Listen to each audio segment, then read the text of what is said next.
Why are you so convinced that your marriage is a partnership of equals? Let me shatter that comfortable illusion for you. It's not. It's a hierarchy. And the modern therapeutic myth of radical transparency is the single most effective poison you can pour into the foundations of your relationship. It is the fastest way to annihilate the masculine and feminine polarity that generates attraction, respect, and passion. Your wife does not want your every unfiltered thought, your every fleeting fear, your every moment of doubt. She doesn't want a co-pilot who is just as terrified of the turbulence as she is. She wants a captain, a man who stands on the bridge calm and resolute and navigates the storm with unwavering certainty, even if he has to manufacture it. She wants to know that someone is in control and that someone is you. In this video, I am not going to give you a list of communication tricks or therapy-approved talking points. I am giving you a doctrine of masculine leadership. The 7 sacred silences. The 7 areas of your life where your strength is demonstrated not by what you say, but by what you have the discipline, the fortitude, and the wisdom to withhold. These aren't lies. This is strategy. This is about protecting her peace, preserving her attraction for you, and ultimately safeguarding the integrity of your marriage. For your own good. Men today have been sold a deeply flawed bill of goods. They confuse the concept of honesty with a complete and total lack of personal boundaries. They believe that spilling their every weakness, their every anxiety, their every shameful thought is the hallmark of true intimacy. It is not. It is emotional incontinence. It is a fundamental misunderstanding of your role as a man within a committed long-term relationship. True masculine leadership, the kind that inspires deep and lasting devotion in a woman, isn't about sharing everything. It's about containing the right things. It's the quiet, unshakable confidence that radiates from a man who knows he can absorb the pressures of the world, so his family doesn't have to. It's not about being an emotionless robot. It's about being the emotional filter, the bedrock, the man who processes the chaos of life internally and projects only strength and stability outwards. This is the essence of masculine containment. I remember years ago, we were in the final stages of a hostile takeover bid. For a smaller but strategically vital tech firm, it was a brutal 9-month battle. On the final day of negotiations, our primary investor got cold feet. He called me privately, threatening to pull his 8-figure backing if we didn't concede on 3 key points. My entire team was on the verge of panic. I could see it in their eyes. They were looking to me, and if I had shown a single crack in my armour, the entire deal would have imploded, costing us millions and years of work. Inside, my stomach was in knots. The risk was enormous, but on the outside, I calmly ended the call, turned to my team and said, "He's bluffing. Hold the line." I didn't share my doubt. I didn't ask for their opinions. I contained the pressure. I became the certainty they needed. 3 hours later, the investor folded and the deal went through on our terms. Your wife, on a deep, primal level, needs that exact same energy from you. She doesn't need a live feed of your internal stock market, crashing and soaring with every piece of news. She needs to look at you and see a blue-chip stock, stable, reliable, a safe investment for her future, her security, and her emotional well-being. That sense of safety is the soil in which her attraction for you grows. Without it, everything withers and dies. The single greatest mistake you are making as a husband is treating your wife as your all-in-one emotional support unit. You've made her your therapist, your business coach, your confessor, and your mother. You come home from the battlefield of the world, and instead of presenting her with the honor of your victories, you horrify her with the sight of your open wounds. You have confused the sacred space of marriage with a trauma ward, and you've mistaken your role as husband for that of a patient. You genuinely believe that by exposing every doubt, every fear, every inadequacy, you are forging a deeper connection. You think you're being vulnerable. What you are actually doing is systematically transferring your anxiety directly into her nervous system, like a virus. You are burdening the feminine emotional system with masculine problems it was never designed to solve. This isn't a matter of opinion, it's a matter of biology. Evolutionary psychology is a brutal and inconvenient truth. For hundreds of thousands of years, a woman's survival, and more importantly the survival of her children, depended entirely on her ability to select a mate who was a competent and stable provider and protector. Her biology, her very DNA, is coded with a subconscious, relentless stress test for her partner. It is constantly asking two fundamental questions. Are we safe? And can he handle it? When you come to her with your unfiltered anxieties about your job, your finances, or your place in the world, you are screaming a resounding no in response to both of those questions. You are failing the test in real time. This triggers her deepest, most primal survival anxieties. It forces her out of her natural feminine energy and into a masculine protective role. She has to become the rock because you have become the puddle at her feet. And let me be unequivocally clear. A woman cannot be sexually attracted to a man she feels she has to mother. It is a biological impossibility. Attraction dies, respect evaporates, and contempt begins to grow. Think of the classic nice guy husband. He comes home and immediately unloads. He tells his wife how his boss disrespected him, how he's terrified of the recession, how he doubts he has what it takes to get that promotion. He's sharing his feelings. He's being open and honest. His wife listens. She pats his arm and says, "It'll be okay, honey." But what she feels is a cold dread creeping into her heart. The pillar of her world is showing cracks. So she stops initiating intimacy. She finds reasons to be busy. Her loving reassurances become tinged with an edge of irritation. He is confused. He did everything the self-help books told him to do. But he failed to realize that his wife didn't marry a self-help book. She married a man, and she desperately needs him to act like one. He is the sole architect of the cold, sexless marriage he now finds himself trapped in. The solution is not to become a liar or a brute. The solution is to become a leader. Stop trying to be an open book and start becoming a fortress. A safe, secure, and impenetrable fortress that she knows in her bones can withstand any siege the world throws at it. The answer is not to deceive, but to lead. And leadership requires judgment, discretion, and the profound wisdom to know what to share and what to contain for the security of the mission. The mission, in this case, is the health and prosperity of your family and your marriage. So let's build the walls of that fortress. These are the 7 things you must never, under any circumstances, tell your wife.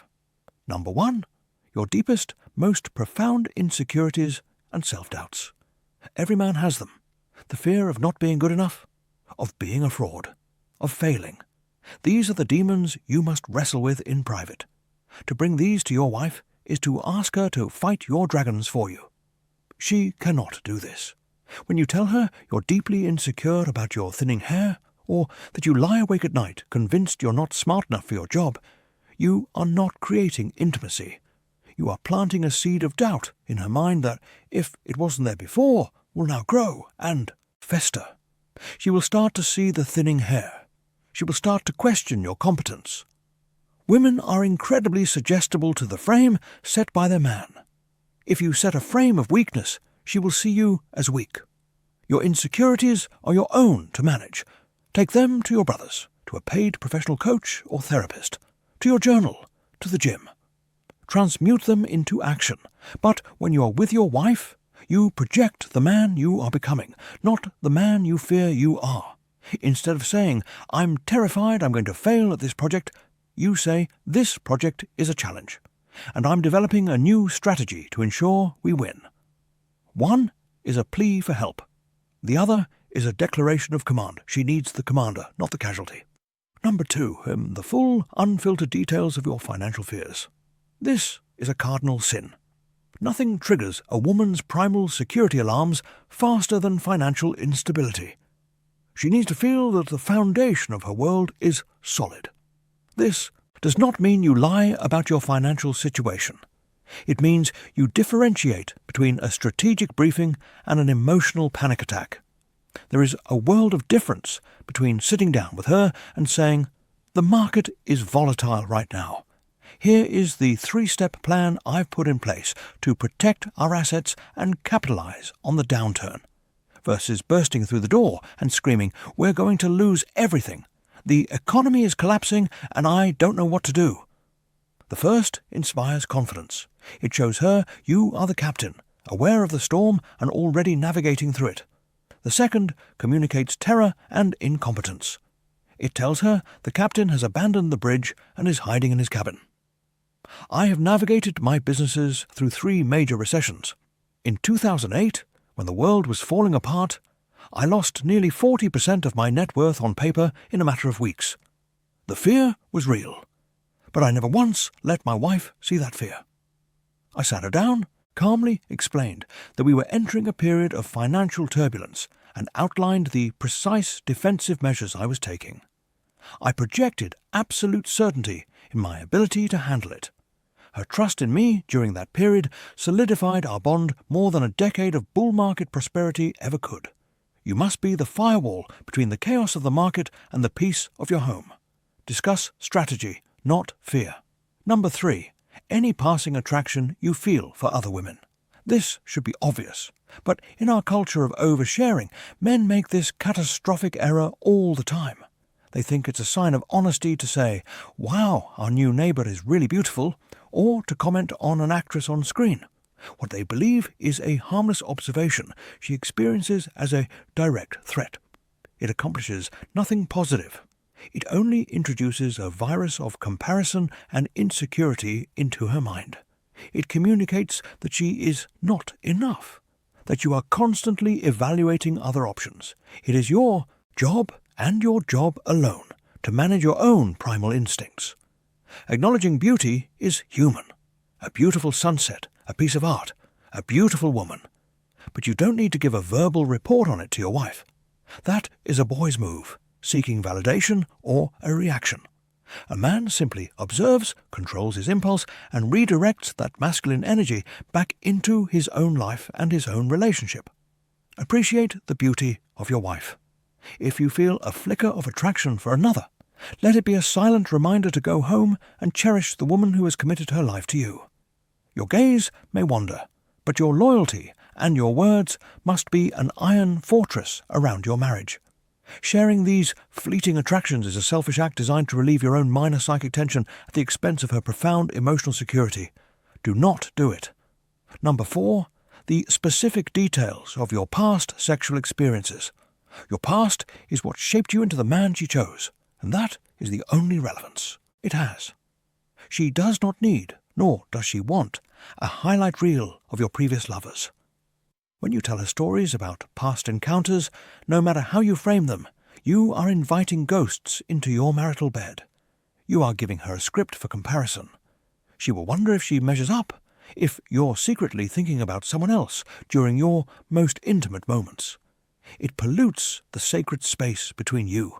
The only answer she ever needs to any question about your past is, "Everything before you was just practice for the real thing," or "You are the only woman who has ever mattered to me in this way." Be a gentleman. A man's past is his own.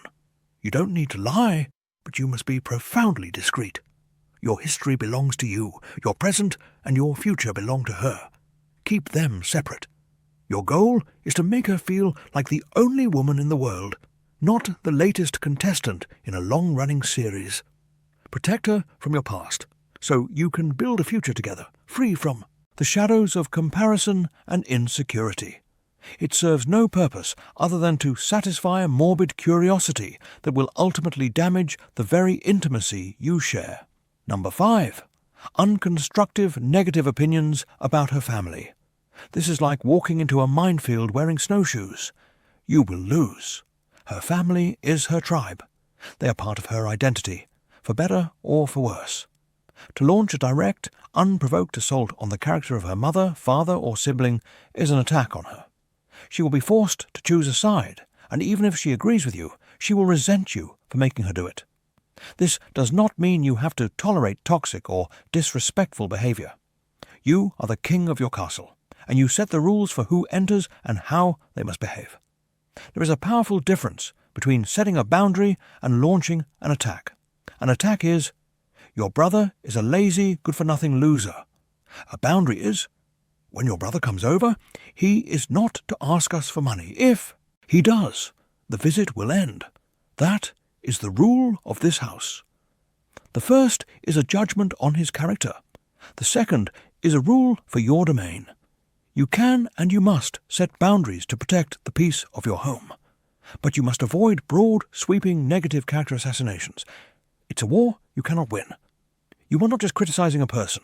You are criticizing her roots, her history, and a part of her. Focus on specific observable behaviors and the boundaries you need to set around them. Be a strategist, not a critic. Protect your kingdom without declaring war on her homeland. Number 6, the fact that you're working on yourself in a way that implies you are fundamentally broken. How you frame your self-improvement journey is everything.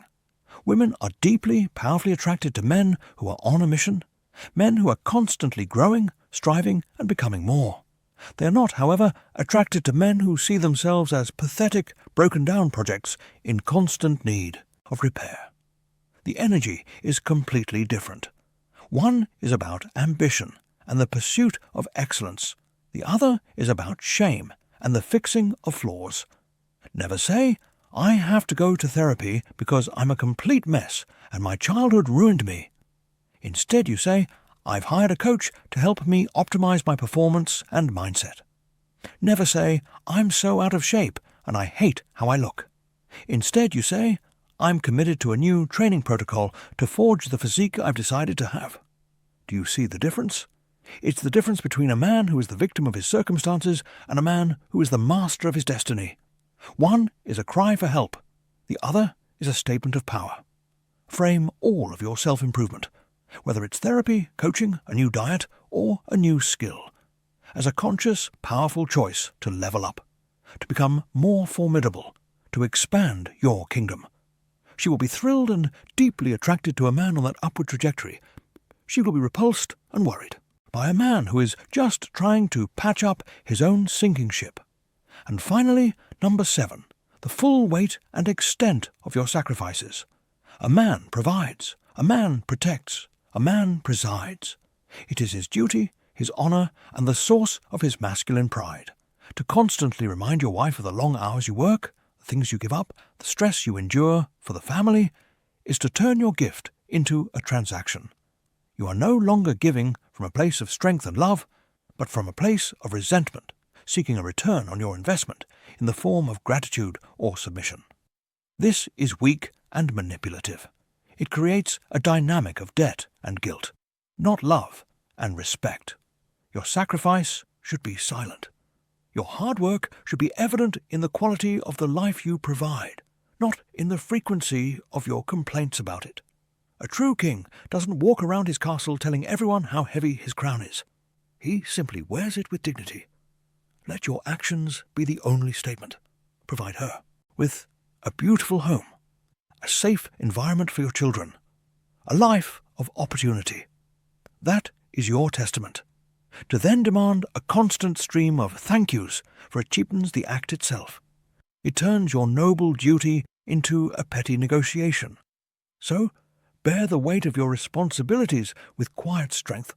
Your provision is a statement of your competence and your love. Let it speak for itself. Now, you have a choice.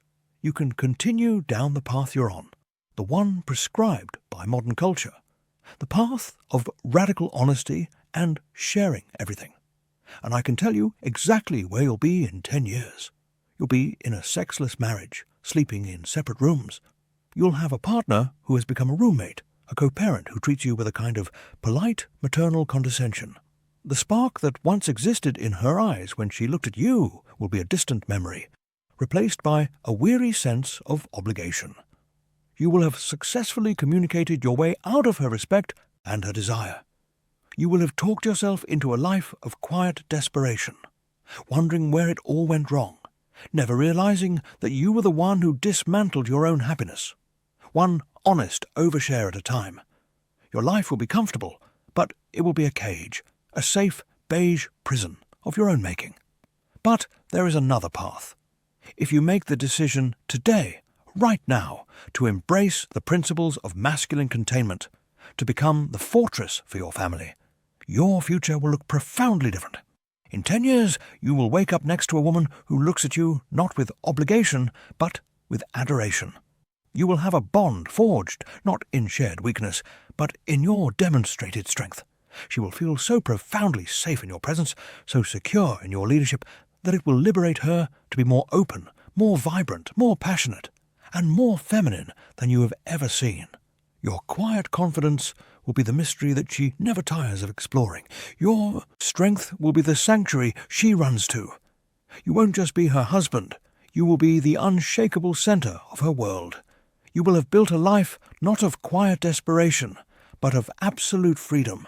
A life where you are respected, desired, and admired by the one person whose opinion truly matters. You will have become the man you were always meant to be. The choice is yours. So, let's be perfectly clear. This is not about being deceitful or dishonest. This is about leadership. A captain of a ship in a hurricane does not run to the passenger deck to announce that he's scared, that the waves are bigger than he's ever seen, and that he's not sure they'll make it. That would be honest, and it would cause a panic that would sink the ship. A true captain stands on the bridge, projects unwavering calm and command, and navigates his vessel to safe harbour. You are the captain of your family. You are the captain of your relationship. Stop running to the passengers to cry about the storm. Stand on your bridge. Take the helm. This isn't a game. This isn't a rehearsal. This is your one life, your one marriage. Do not mismanage the most important enterprise you will ever lead with childish, half-baked notions of sharing everything. Be a man. Lead from the front. Protect her peace as fiercely as you would protect her life. That is your first and most sacred duty. I have given you the map, but you are the one who has to walk the path. I want you to go to the comments right now and write, "I am the captain." No explanation, no questions. It's a declaration to yourself that from this day forward you are in command of your ship, you are in command of your life. If you are finished being a passenger and you are ready to take the helm, subscribe to this channel and turn on notifications. The lessons here are not for boys who want to be coddled. They are for men who are ready to build an empire, starting with themselves.